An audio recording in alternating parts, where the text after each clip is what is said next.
Welcome, welcome, welcome to Money Mindset. I'm excited to have you all here. And most importantly, I'm excited to have my guest tonight. I call this brother. I call him a friend. He is a CEO. He has had multiple companies. And now he's probably one of the biggest. He's going to be humble when he come on, but he's probably one of the biggest realtors in Charlotte, North Carolina, probably just in North Carolina in general. But I'm going to let y'all talk about it. But ladies and gentlemen, I want to introduce Mr. Shawn Gerald. Y'all give it up. Hey. What's up, big dog? Thank you for sure, my brother, Mr. Marcus Mason, man. I appreciate you having me on, man. How you doing this evening? All is well, man. How are you? Hey, I'm doing well, man. I'm really excited, man, to chop it up with you today, man. Like you asked me to come on, and I was really excited. I won't lie. I was a little disappointed, man. I wasn't your first guest, but it's okay.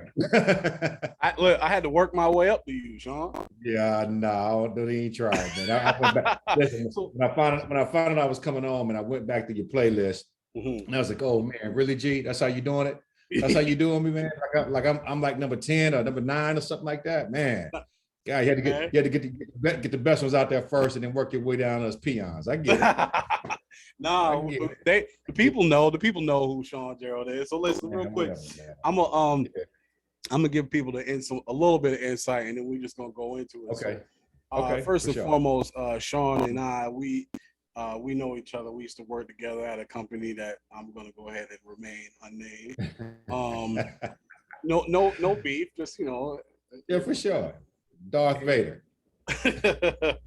and we ended up being great friends, and workout partners. So Shawn got me in shape, he hooking the old man up. But what I want to do, Shawn, is give you an opportunity to talk about yourself and what you got going on, and plug your company and all that stuff. But I want to start at the beginning. Okay. Yes. Because the show is Money Mindset, and the point of this show is, like I said, is to get with people who regular people who just did extraordinary things because they changed their mind and decided they wanted to do things a little different and on their own, and not necessarily meaning that working for somebody else is a bad thing, because it's not. But even when you want to be successful in corporate America, you got to change your mind about money. Yes, you do. Here's what I want to talk about, because first and foremost, how many businesses have you ran that you own yourself? Oh boy, well, including the ones that failed. all the way back. We're gonna talk all the way back, man. Well, I'll put it this way, man. Businesses that actually were able to stay over and have it or open, I should say, and have a successful run. Two of those, but actually for some great lengths, time span wise. But I've actually tried to start,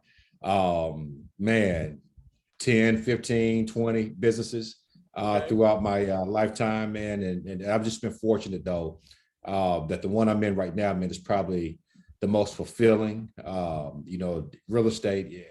Listen, I can't say enough about what it's done for me, man, and my family and my lifestyle and, my mindset, all those things, man. So I think most people here in Charlotte, though, prior to me getting into real estate, man, knew me from owning a lady's shoe store. She's called me the Black Al Bundy.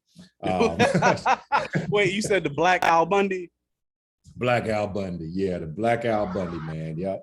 So had lady shoe stores, man, in North Carolina, South Carolina. Was positioned in malls. Ran that business, man, for about 10 years, and it was awesome, man. But again, real estate has been by far the most fulfilling. All right, so you keep wanting to plug that. We're gonna get to the real estate in a minute, but let's get back to the Black Al Bundy portion. First of all, that's hilarious. Second of all, this brother, this is a Marine. You know what I mean? Simplify to my devil dogs out there. Talk about it. And started a woman's shoe store. So here's what I want to talk about. I want to talk when did you come up with the idea to, or even before you came up with the idea to do women's shoes, when did you say, you know what, I want to be an entrepreneur, I want to do things on my own? Yeah, great question, man. I think there's an origin story to everybody's life, man, and mine certainly does carry an origin story, man. So, I first want to say, man, to all people out there, man, if I can do it, you can do it too. I was a poor student, man. A really poor student, as a matter of fact. My 13-year-old was looking at my transcripts from high school, and she was like, "Man, I'm surprised you even got some skin on your butt still, because I know your grandma used to beat the smack out of you, right?" Right. So I never really had a desire, man, like to be an entrepreneur. Not at all. That desire, man, came out of the fact that when I got the Marine Corps, I went to work at Bank of America, man, for 2 years actually, right? They were paying me $17,500 a year. Okay. Now coming out a year, bro. This is in 1993, man. Yeah, $17K a year, bro. Right. But I didn't know enough to know that was a little bit of money coming out the Marine Corps. It was more than I was making in the Marine Corps as a corporal, right? Right. So to me, I thought it was some money until I found myself pawning my jewelry. I found myself, renting this house, man, with no heat in the house. I'm talking about for years, right? So in other words, the money you was making wasn't meeting your needs. It was, man, meeting the needs. It wasn't meeting any kind of need at all. So I ended up going to a retail store, man, back in '94 called Limbs here in Charlotte. Okay. That was probably the best decision I ever made. Out of that came my desire to want to be an entrepreneur. Okay.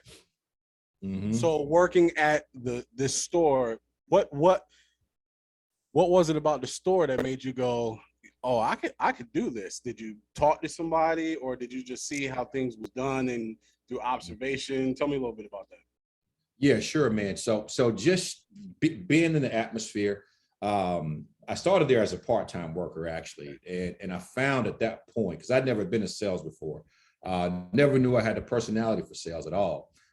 Introvert, very high introvert, for that matter, man. People don't know that about me when they see me, like, what? You can't be, but I am, though. So in that environment, in that store, man, it was the hottest store in Charlotte at the time. We had Carl Kanai, Fubu, like we introduced Gators right there, boy, for real. Yeah, I'm dating myself. Yeah, but we did. We introduced Gators and hip hop and Carl Kanai and Pele. We introduced all that stuff to Charlotte. Yeah. So all the cats that would come down from New York or Atlanta, whatever, this was the go-to spot. All the football players shopped there. So Mr. Lim, the owner of the store, man, started taking me to the trade shows with him, because I had to basically the booming store out of the 13 he had at the time. So he taught me retail and the business side of retail. And you know me, Mace, man, I believe in the law of attraction, man. And I started having this desire, man, to want to do my own, but I didn't know what. Okay. And one day, I'm just gonna say the voice of God, man, spoke to me. I was standing in the store. And something just told me, man, to go walk around the mall, right? Okay. When I walked around the mall, I didn't know what I was looking for. But by the time I got back to Limbs, man, that morning, I was like, man, there's no lady shoe stores in this mall, right? Okay. I didn't know the first thing about lady shoes either, man. So I said, you know what? I'm opening a lady shoe store. I would imagine that. Yep. And the next thing you know, man, we were running a booming shoe store, man. So that's where my desire came from right there, man. So that's interesting. Mm-hmm. That's interesting, because and that's what I love about the opportunity to interview people, is because you have certain people who are like, "Oh, I've been an entrepreneur since I was 4 years old, selling Kool-Aid packets and sugar in the school." Nah, not me. And you have other people who they were born in it, right? Their parents were entrepreneurs and all that stuff. And then, this is what I love about your story is, look, I was working at the mall. God spoke to me, said, walk around that, and gave me a vision. I think that's dope. That's dope. Yeah, so now let's, because, it obviously wasn't all cookies and cream, making money, Al Bundy, female toes, and everything's love. You mentioned it. You said you tried to start like 10 different opportunities, including these women's stores. So what kept you 10 years, right? What kept you going in a a market that's obviously changing in those 10 years, and then also is very competitive. What drove you to stay in that? And then we're gonna talk about the collapse. But I want to talk about what made you stay in it. Like what kept you there? And you mean in the ladies' shoe store Yeah, space? yeah. Yep. Yeah, shit, well, I was about to curse on your podcast, It's all, baby. I'm it's like all right. business. It's all right. It's YouTube. You've seen worse. There you go. Shit, man. Business was great, man. Okay. You know, what was unique about Foot Fetish at the time, man, is that we were That the was the only name of the store in the place, Foot city. Fetish. Foot In Fetish. Winchester, we had one. Gianna Marie's Foot Fetish. Yeah, no doubt. Gianna Marie's my oldest daughter. But it was Gianna Marie's Foot Fetish, man. But everybody called it Foot Fetish. Right. And what was unique about it, man, is that there were no other stores, man, in this area that did what I did. So I kind of took the Limbs blueprint and went super high fashion. So I mean, I brought in baby fat shoes. I mean, you pick a brand, man. I had everything in that store. And the store was just amazing, man. So we grew out of East Lamal into Greensboro, you know, to Columbia, South Carolina. So I mean, we just had a really strong run. I think like other business owners, man, I got caught up in that spiral that happened to everybody, man, in 2008 and 9. And that's what really forced me to shut my business. It was just the luck of the draw, man. I was in the wrong place at the wrong time, man. And, you know, prices of my inventory shoes went up, man, but also prices of oil and all that kind of stuff was going up. So the gas pump was going up. So these girls are coming in saying, hey, listen, we want a deal, but I'm paying more for the shoes. So it was just a perfect storm, man. And it forced me to close my business. I tell you right now, had that not happened, man, I probably would have still been in the shoe business. But it's probably some of the most fun I've ever had. Yeah. Mhm. I can dig it. I don't like Mhm. feet, so I could be in the shoe business. Hey, listen, let me tell you something. Listen, I don't mind feet per se, okay? But I tell you what, those ladies would come in the store, man, and want me to put their shoes on their feet, man. And that is how one of my friends started calling me the Black Al Bundy. And it just stuck, man. People just started calling me that, man. Even when I came to the Darth Vader place we worked at, Right. okay, I'm sitting across, man, from the person that eventually talked me into getting the real estate. This is back in 2010. And Right. when she realized her own lady shoe stores, I won't say the one thing she said, you're either this, Right. or you know, and I was like, well, Are you a definitely not genius? that. Yeah, on that right. Yeah. But she started calling me Al Bundy. So like, you know, people just associated, man, a man with a lady shoe store. Like this is what it is. But yeah, I saw more feet than I care to imagine, my brother. Yes, So I did. so getting off feet. So you closing up, right? Mm-hmm. And because this is a part of being an entrepreneur is Mm-hmm. that L, right? Anybody who's an entrepreneur will tell you there's that moment of downfall. Maybe not downfall, but struggle, obstacle. Yeah. So you closing your business. Mm-hmm. At any point in time during that season, did you think to yourself, "I'm never starting another business again, and I'm going to corporate America"? Like, tell me what your thought process was. Yeah, well, you know what, man. So when I closed, I stayed home, man, for probably 6 months. Okay, just really trying to figure out, man, what actually just happened. All right, and I'm sure we'll probably talk about mindset and the power of the tongue, and things that I've learned since then, that I think really affected my we'll call it my downfall, man. That L I took when I closed those businesses, but yeah, man, for a while, I didn't want to open another business, man. I just felt like, you know what, people aren't loyal. You know, my clients, I didn't think that they were loyal. You know, I had really been here, man. You know, I felt like just giving them the business. You know, if they wanted it, man, I went and got it for them, right? And the minute everything changed, man, it just kind of turned on me, man. And, you know, so I felt a little bit of jaded after that thing was over, man. But I realized, you know what? Touching all them feet, and they couldn't stay loyal to you. They couldn't stay loyal to me. I mean, come on, man. I'm Touch blessing their y'all with crunchy the toes. yeah, man. Like, you know, so I felt some kind of way, man. But I think after sitting at home for about a month, man, I started really coming back to my senses, man, and getting that store back open was all I thought about, man, every single day.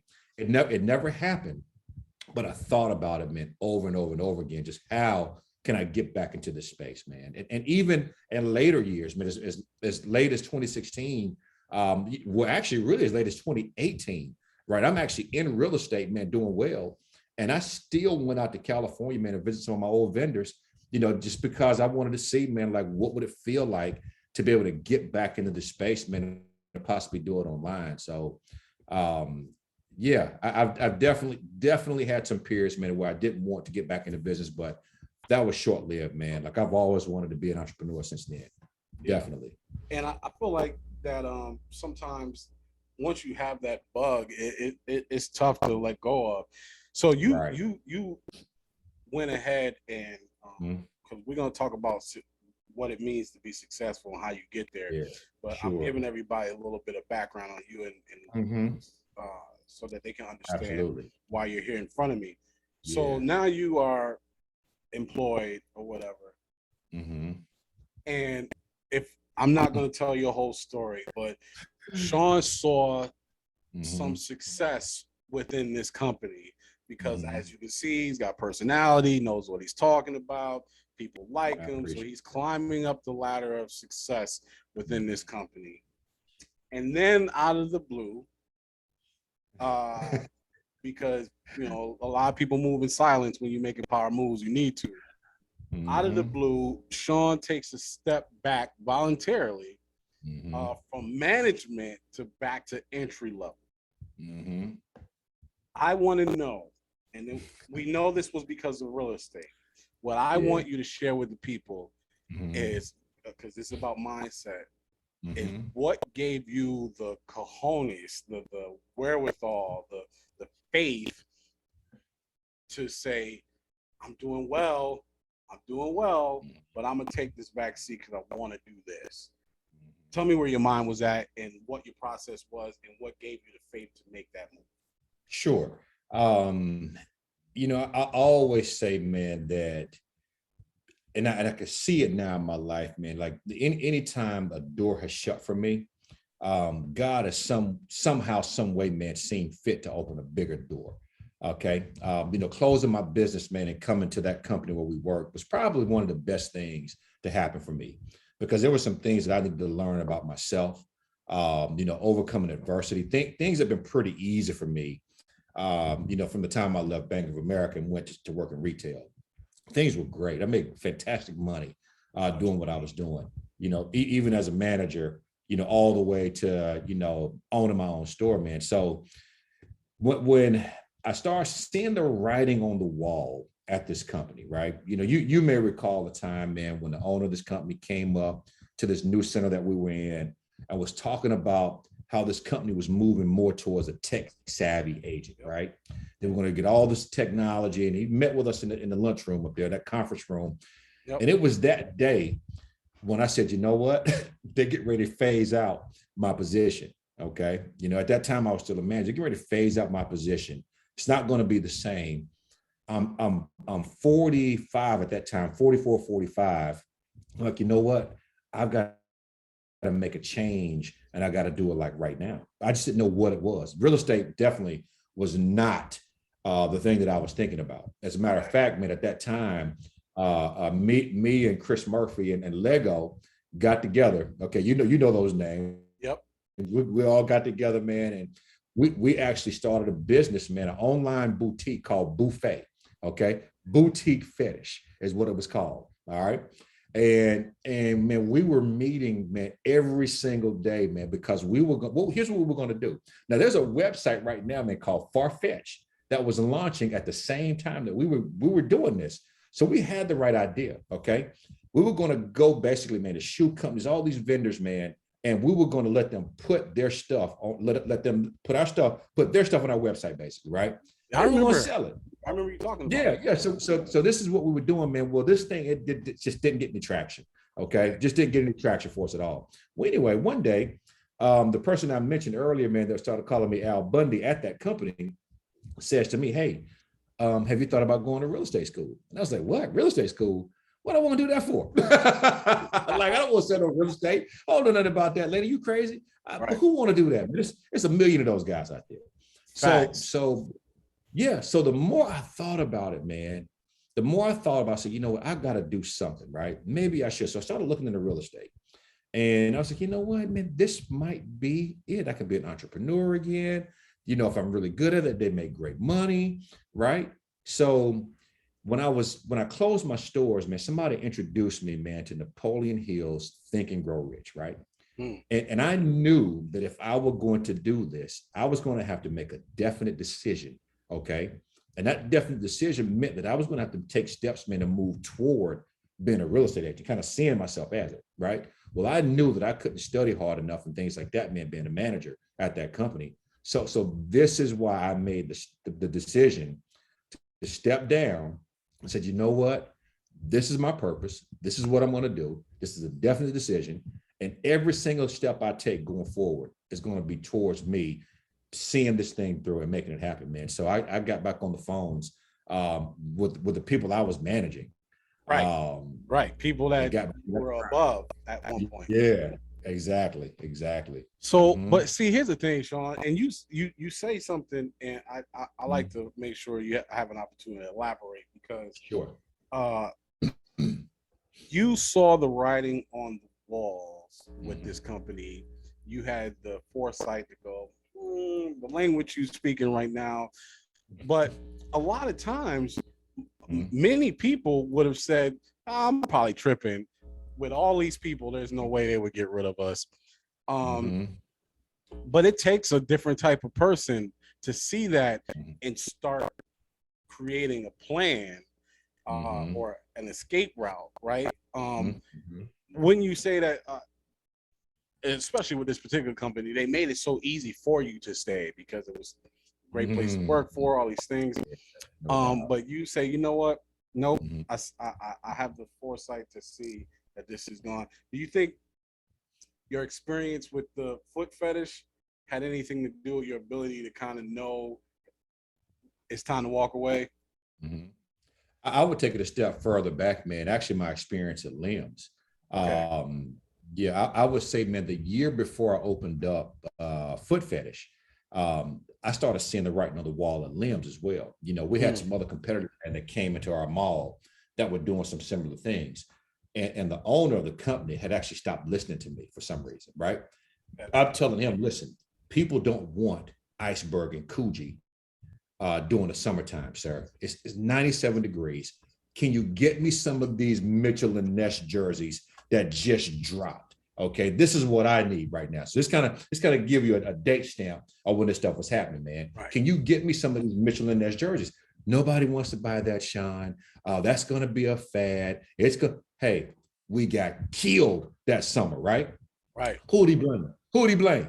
You. Me. Blame me.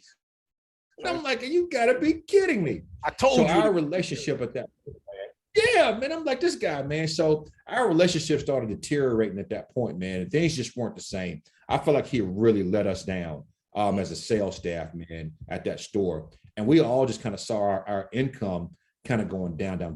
It was the same thing I was seeing at Darth Vader. Okay, same thing. So I was like, you know what? This is a trend. I see that it's happening. It feels exact same. I've got to make a move. Yep, I've got to make a move. Just to know what the move was going to be at that time. All right, so you made the move. So that's I hope the people caught that, because when things happen to you over and over again, you got to be able to know the trends and know the signs. And it's called learning lessons, right? Don't ignore the paths and things God's trying to show you. So I appreciate you sharing that. So now you on the phones and you studying. And I love the fact that you had the discipline to know I can't study and be a manager. So I gotta come down and take these phone calls and jump forward. So you're getting your license and you were still working while getting your license, right? It's like some of your first clients, you were still kind of doing both. Oh yeah, man. I was definitely still working full time on the phones. Going to real estate school, man, was probably the hardest, especially in North Carolina. I mean, I think we probably got the hardest exam in the country. And I hear that from other agents that move from other places, man. They're like, I can't pass the test. The test is ferocious. So I'm on the phones. People don't understand the company we came out of. it's high demand, high pressure. Okay. I mean, there's a pressure. You got lucky, and because you were a heck of a trainer, okay, you were able to get off the phones quick and really teach those new agents coming in, man. So you were a superstar at what you were doing. Okay. So people understand being on those phones every day, man, was brutal. So for me, man, I put everything I had, man, into studying. Okay. I mean, I actually read the entire real estate textbook. I watched every video online that I could find about real estate because I wanted to make sure, man, that I passed the test the very first time. So what eventually forced me to have to, and I don't know if you're ready to go here yet, man, what forced me though to have to leave Darth Vader.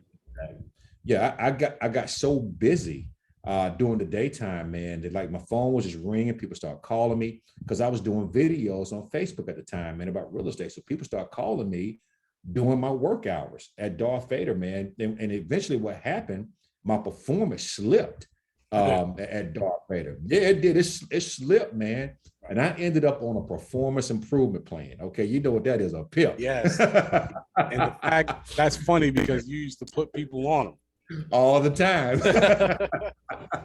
All the time. Yep, put people on them, man. Well, I ended up on my own. And I'm gonna tell you what, man, there's something to be said, man, about journaling, writing down what you want in books. Okay.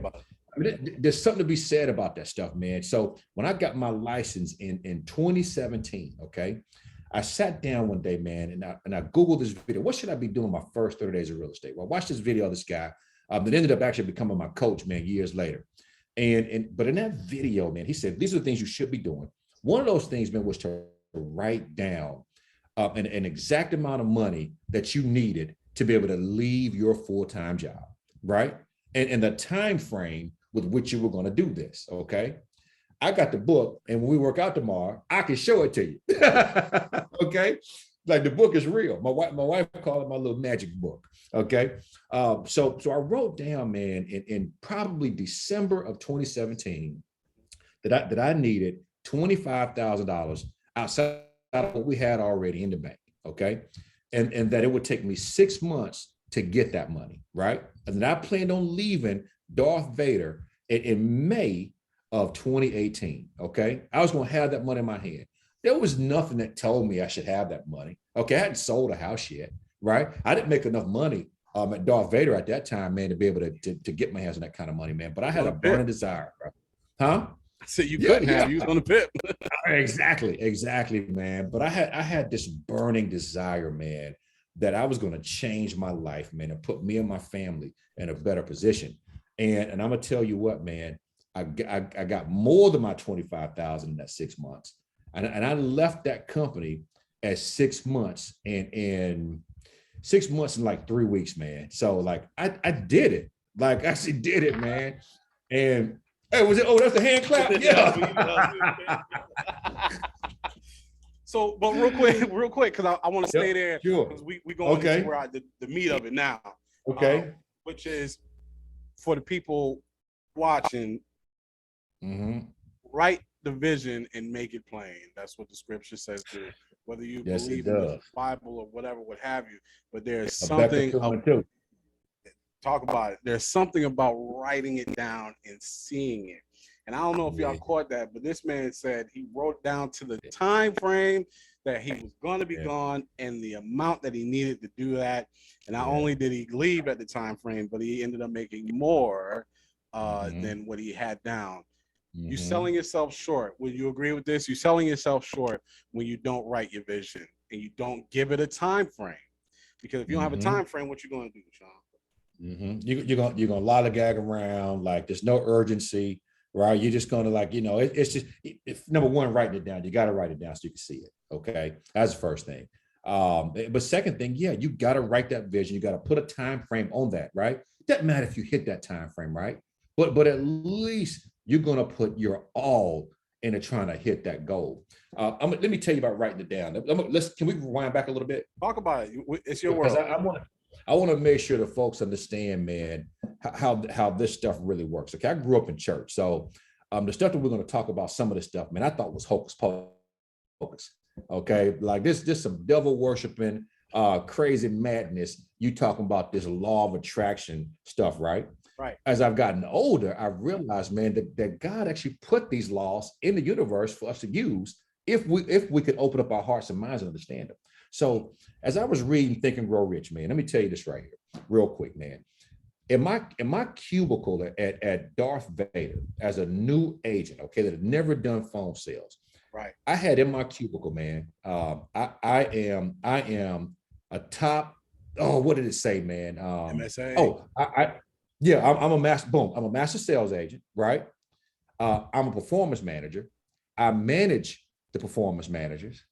I manage the manager that manages the performance managers. Okay, this is what I had in my cube, and every single day I would say those affirmations. Now, what I need everybody to understand, man, I sucked on the phones. Okay, and in my first year at Darth Vader, I was on a performance improvement plan 3 times. Okay, as a matter of fact, as a matter of fact, in January of 2011, they were getting ready to pack my bags, man, and walk me out the door.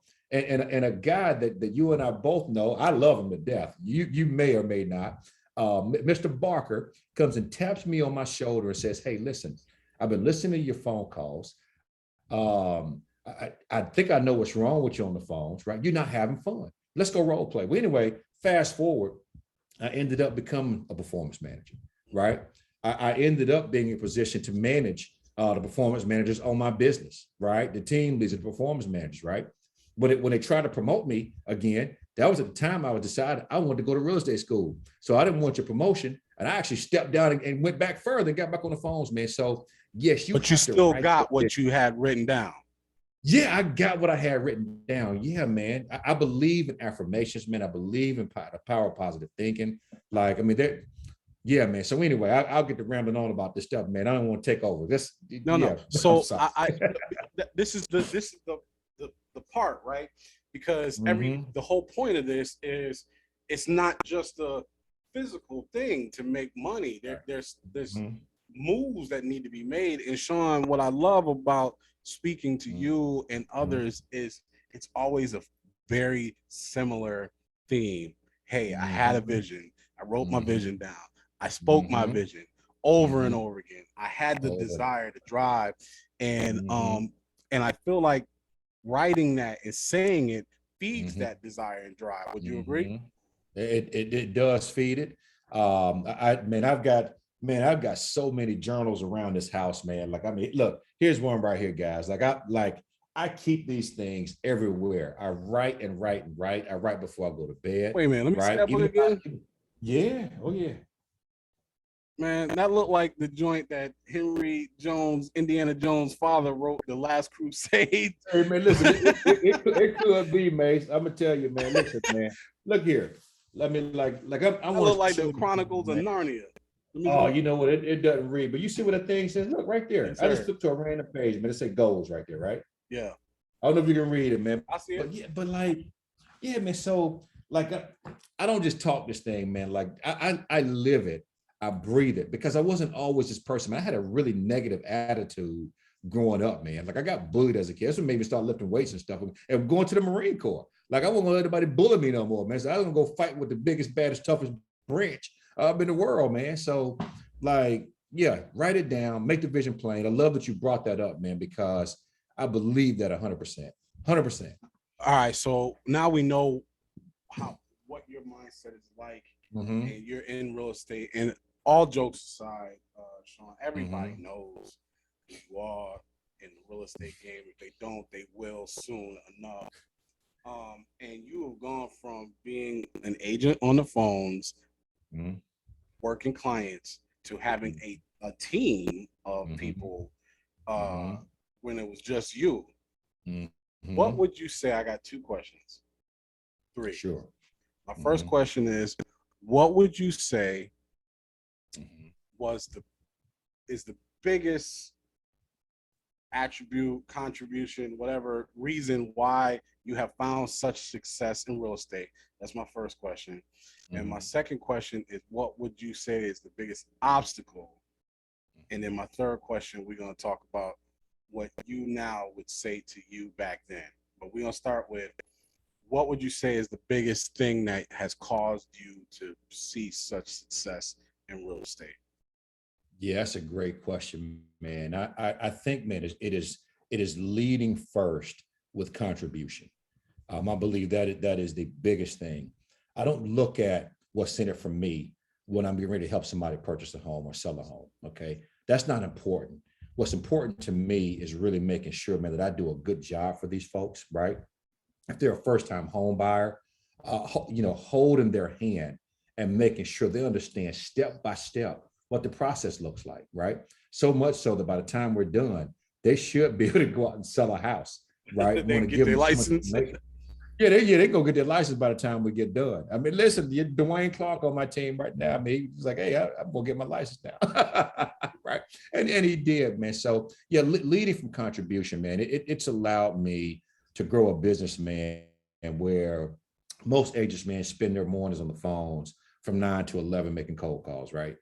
Man, I spend my time in the mornings, walking with my wife, working out with you, and things like that, man, because I get so much referral business. People can really see that there's a genuine spirit behind helping them to achieve their goals. So I think that's the first part of my success, Mace, right there. Okay. I love the fact that you said what has caused you. This is so dope. I gotta rewind it for the people. What's Okay. caused you, which is Mhm. a self thing, to be successful, is that you're Mhm. looking to make sure you contribute to others. Yes, sir. So the point of your success is Mhm. derived on, based on, and dependent on other Mhm. people being great. Yes. I think that's so. Mhm. So that's the thing that you say is the key. What would you say Mhm. has been the biggest obstacle in in this business? Credit. Because you're in a place right now. I don't know if Mhm. y'all heard it, but he in a place right now where his business is kind of running itself because people are referring people. He's not cold Mhm. calling and happen to find him. Even though Shawn, if y'all know him, he put in the work. You see his face on YouTube, Facebook, YouTube, Instagram every morning and every afternoon. So you got to get that good morning from Shawn. He putting in the work. Good But morning. Good morning. Good morning. but what would you say is a biggest obstacle? Yeah, I would say credit, man. You Like know, FICO score credit? yeah, like credit, yeah, bro. Yeah, it's the biggest, that is the biggest obstacle I see, man. I mean, I think everything else has come, I won't say easy. I think I just have a mindset that I'm gonna do business, right? Business. So that part hasn't been hard. So you still have a sales mentality where you feel like I'm gonna be able to do business with you. I won't call it a sales mentality. Okay. I have a mentality of expectation. Yeah, that's what I have, man. I'm gonna put it this way. I'm name dropping some folks. You know this guy, Pierre Wooten, maybe. Yeah. Um, yeah, Pierre Wooten called me one day. He said, "You know what, man?" He said, you this thing." He said, "God told me PBE." I said, "What's that? What's that, Pierre?" Pray, believe, expect. Right? And he said, "Shawn, you live your life like that." And I said, "I do actually, yeah." So I just expect to do business. So that's not the hard part. The hard part, man, is the credit piece. Okay, a lot of people, man, just don't take care of their credit, and it's so easy to do. Okay, I came from a position back, and this is just as recent as 2016, man. So we were at Darth Vader together, man. I had really poor credit and didn't know I had poor credit. What happened, man, for me is that my wife wanted to get a care credit card, okay, and at the time she wasn't employed, so I made good money at Darth Vader, okay. So Yeah, my you wife didn't really have to did. work. Yeah, so I let her go home, man, back in 2010. I said, listen, you don't have to go back. Okay. You can stay home. It's cool. I'm going to take care of it. And when I went to apply for this care credit card for her and got denied for $800, I was like, why do I have bad credit?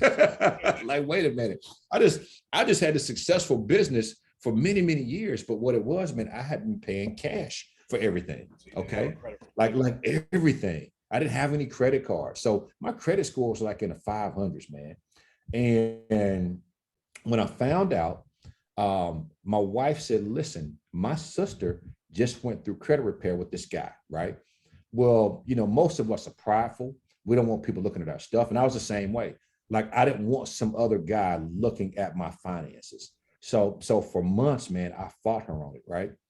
And then one day I said, you know what? I'll have a call with him.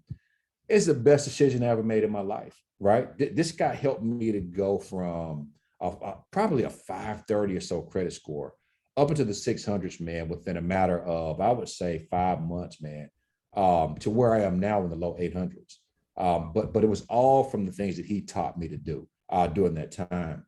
I think for and I can't just say, I really see it in our community, the Black community, unfortunately, Yeah. where we just haven't been taught in some cases, money principles. I certainly wasn't taught money That or principles. some of our Nobody. parents got credit cards in our name when we was kids. Right. Yeah. Right. Man, I had a client like that, man. I found out, man, that her mother had all kind of credit cards and cars in her name. She didn't even know it. You're 2 But years old with a to my light bill that's point, overdue. 2 years, right? To my point. Listen, one of our partners, bro, I won't name him, of course. Right. One of our friends, okay, Mhm. had that situation, bro. Okay, Yeah. you know him. Okay, Yeah. one of our friends, man. So so this is the case. I'm not going to say it didn't happen in other communities, okay? 'Cause I'm sure it does, Right. right? You speak on what you know. But yeah, but credit, man, is the most difficult thing that I see people, whether it's student loans, whether it's late rent payments, whether it's credit cards they got when they were in college and didn't pay them off, right? Whether it's medical bills. I see so much stuff with credit, man, that prevents people from being able to buy homes, man. That my wife would tell you, man. One day I sat upstairs, man. I was in tears, bro. It's probably 2 years ago. I was in tears because I had so many people, man, coming to me wanting to buy homes, and they couldn't pass a credit check. Could not get a loan, man. And I was like, man, like, how did this happen, right? So in my business, man, what I started to do was start educating these people. Now, did it take time away from my family? Absolutely. But what it did do, it gave me a great businessman because these people saw that I really cared, right? And when I partnered with lenders, I made sure I picked lenders also, Mace, that would not only just, my people couldn't pass a credit check. You're not going to just kick them to the curb. Like they need to know what it is they need to do to be able to get approved for a loan, or I can't do business with it, right? So that's kind of how I built my business. But credit is probably the toughest part, man, to overcome. All right. So I have another question. Okay. But I want to really quickly, Mhm. since you Mhm. brought it up, and you are Mhm. the real estate guru. I don't know about that. Really cool. Okay. Really quickly, tell the people Mhm. what are there's people right now thinking about buying a home or Mhm. in a situation where their Mhm. credit report, because we have Mhm. viewers from all over the spectrum age wise, Mhm. where they're Mhm. starting to do certain things that are showing up in their credit report. Real Mhm. quickly, like, what are maybe 2 or 3 things that people can do right now to put themselves in a situation to be able to buy a home from you? Yeah. Okay. That great question, man. Number one, save money. Okay. That is the very first thing. You've got to get a hold of your budget. Okay. I see people come in, man, that actually have good credit. They don't have any money. They still can't buy a home. Okay. FHA is going to require you to have a 3.5% deposit. Okay. If you do a conventional loan, 3% deposit in most cases, unless you're buying it for an investment property. All right. Right. So that's the first thing you've got to do. You've got to save money. And to do that, you need to get on a budget. So that's the first thing I need you to do. Second thing I need you to do is stop looking at Credit Karma. Okay. Now I don't know if I should say that on your podcast, but stop. You might be trying to get a sponsorship with them. Nah, it's all good. But Tell the truth. it's all good. Okay. Okay. So Credit Karma uses an advantage scoring system. That's not used for mortgages. It's FICO.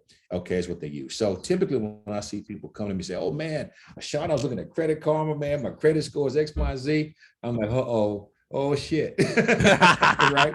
It ain't really that. It probably ain't really that right there, right? And sure enough, man, we get them to a lender, and I've seen as much as 100-point deficit from what Credit Karma shows Wow. to a FICO score, right? Yeah, Go ahead and I erase my have. Credit Karma app real quick. Yeah, that's what I see, man. So you got to get off Credit Karma, man, and get with Experian, something where you can really start to see what your real scores are. I Okay. mean, you can get that for free And once a year. you can get it for free once a year, right? But if you're saying if they want to buy a house from me right now, right, I need you Right. to get on experience and get a true picture of what that looks like, right? And then let me take you through the loan process with one of my lenders, right? They will get you, if they can't get you approved right now, they'll at least tell you what it is that you need to do credit wise, okay, to get yourself in position. If you want to buy right now, don't go out and buy that new car right just yet, okay? Because it's going to go against your debt to income ratio. All right. Cars are really high right now anyway. But you want to make sure that you're managing all these things. Pay your credit cards down, below 30%, right? Because that right there is also going to give you an immediate boost in your credit score, right? Let lenders look at that stuff, right? FICO score plays all that stuff, and you could be at 31% and drop your score, right? But the minute you get under 30% and you get that next reporting cycle, I'm telling you right now, you are going to boost your credit score tremendously. I did it, so I know it works. Okay. So no Credit Karma. Don't believe the hype. Credit Karma got people out here thinking they got 700 credit scores, and it's more like a 6. Don't believe the hype. All right. Save money. Save. If you're looking to Mhm. buy now, don't buy that car. All right. Don't So buy that. Mhm. question back to the 3 questions. Mhm. All right. Actually, I got another one, but this is the Okay. question. What have you allowed yourself to do purchase wise, right? Mm. Purchase wise, to Mhm. let yourself feel comfortable with where you are monetarily? Because a lot Mm. of times we won't allow ourselves to get Mhm. certain things because we're not Mhm. used to having it, right? So it's Right. like, even though you're making it, you're like, Mhm. Mhm. what do you, and you can be, you don't have to give too much detail. You can say a car or a house, whatever. You don't have to say what it was. Well, I bought this Bentley, Right. unless you want to. Sure. I definitely bought no Bentley. But tell me something that you went and said, you know what, Mhm. I'm doing right. I'm doing what I'm called to Mhm. do. I'm hooking people up. Mhm. I'm making money. I'm Mhm. gonna purchase something. What was Um, my Kia Telluride. it? It's a bad So mamma jamma. man, as a bad man, I love it. I'll tell you this here, man. I hadn't bought a new car, man. I don't think ever. And my 40, I bought that car when I was 49. In my 49 years of life, I think I've had maybe 13 or 14 cars. Never had a new car. I've had cars I've liked, Right. but I never ever bought a brand new car off the lot, not one time. And my wife would always tell me, man, treat yourself, treat yourself, treat yourself. You work so hard, treat yourself, right? I couldn't find. I think, man, fear motivates me sometimes more than anything, man. The fear of being homeless, the fear of going back to where I was before. So I squeeze a penny like nobody's business, man. So I bought that Kia Telluride, man, last year in September, man, and I enjoy it. I enjoy driving it. I love it. So that's the first thing. I think the second thing, and this gets back to writing it down, man. Back in October, like, listen, if these people want to call me a liar on this podcast, I got the books to show it to them, my brother, the journals. So back last year in October, man, I wrote in my journal, man, that we were going to purchase 2 homes in 2021. Okay, and I'd only ever owned 1 home my whole life, man. I've been sitting out for 20 years. Well, by the end of June, we have bought 2 homes this year, man. So we got 3 now. So that's what I did with my money. So there's a investment. point. There's a point. Reason why I brought it up, Shawn, and it's not the floss, but would Sure. you agree? Would you Mhm. agree Mhm. with what your wife said, but also that it's okay to responsibly give yourself something as a reward?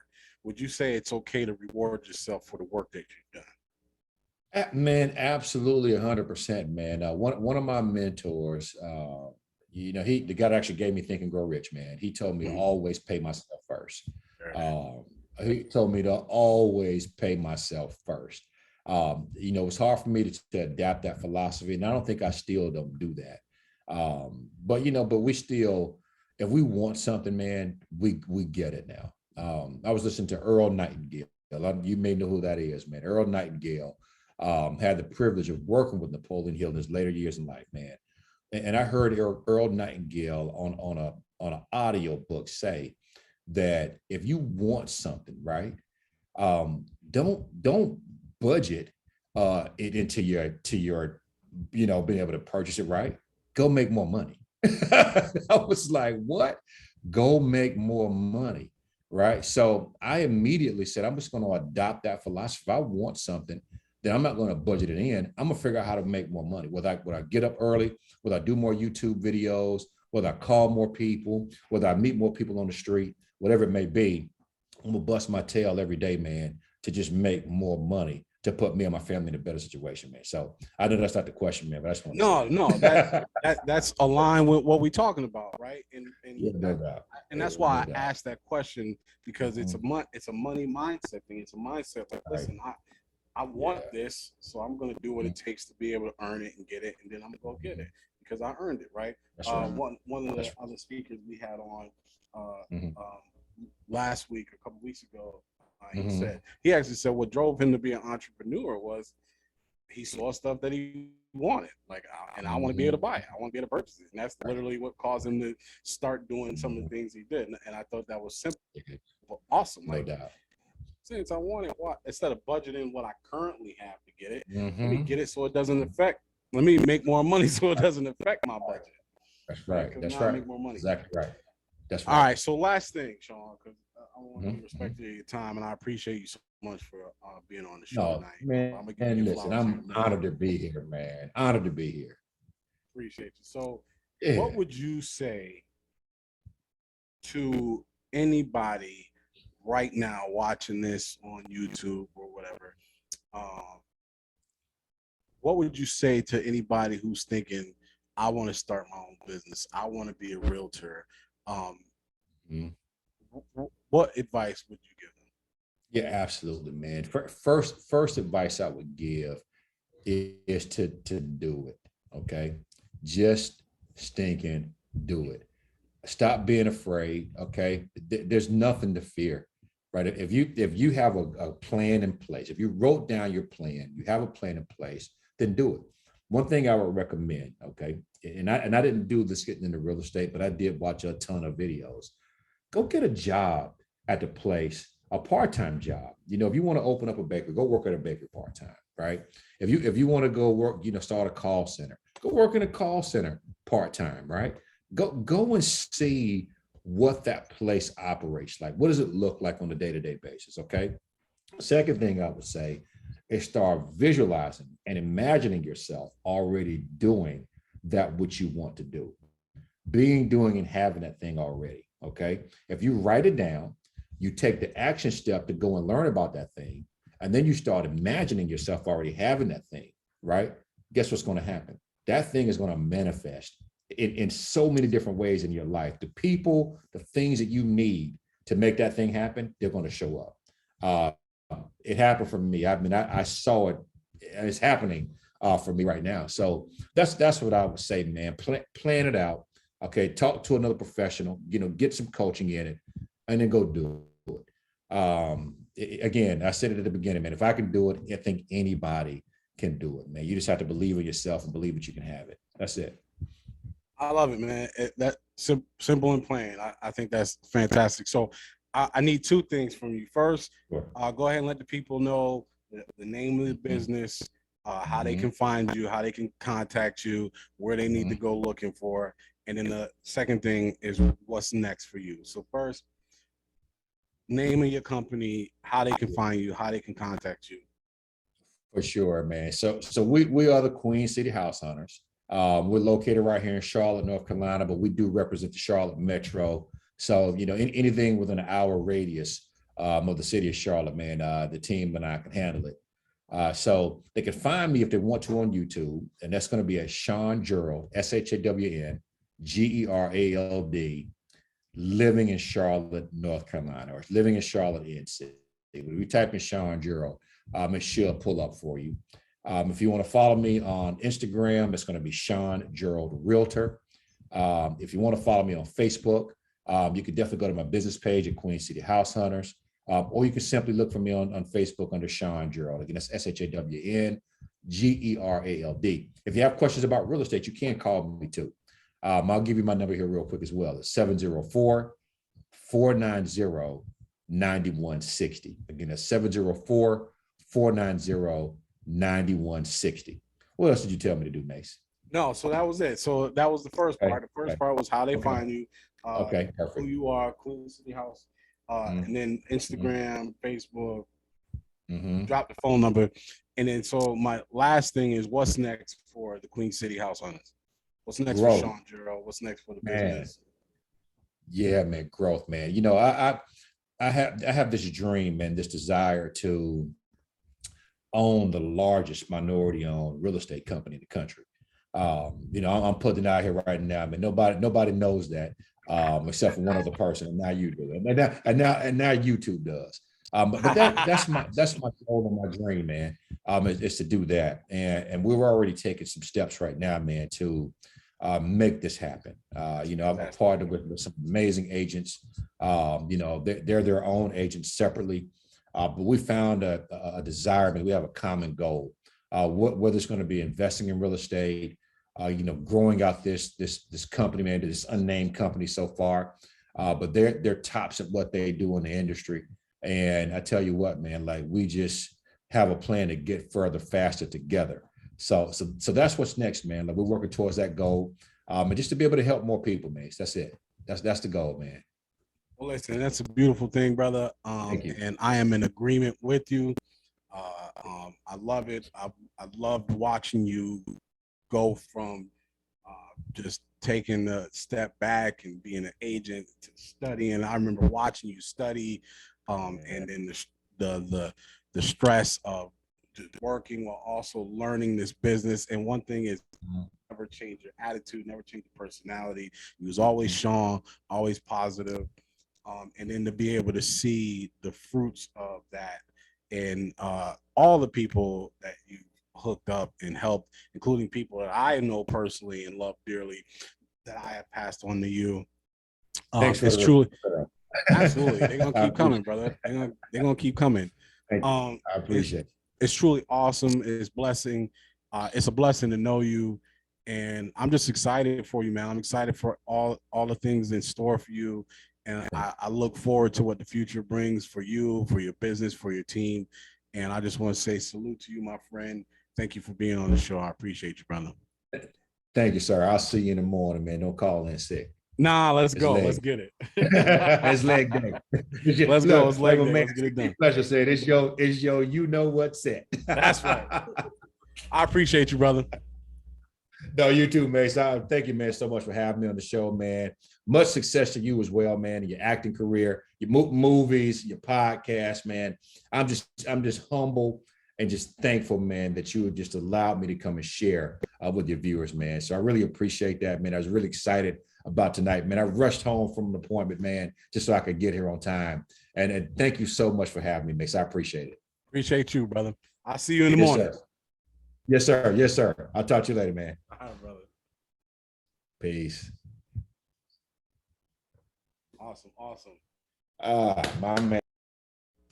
All right. So, I just wanted to say again, salute to Shawn, man, and what an awesome brother. And I'm just excited for all that's coming his way. So again, this is another episode, Money Mindset. If you have any questions, comments, put it in the comments section. If you want to learn more about real estate or the Queen City House Hunters and Shawn Gerald, put it in the comments section. We'll get the information to you. But if you like what you heard and you motivated and you want to hear more, if you will, and if you led, subscribe to the channel. And if you feel like there are other people that would benefit from the content on this channel, share with someone else. Like, subscribe, and share. Listen, God bless you. Have a great evening. Love you. I appreciate you for joining me on Money Mindset. I will see you again soon. Salute.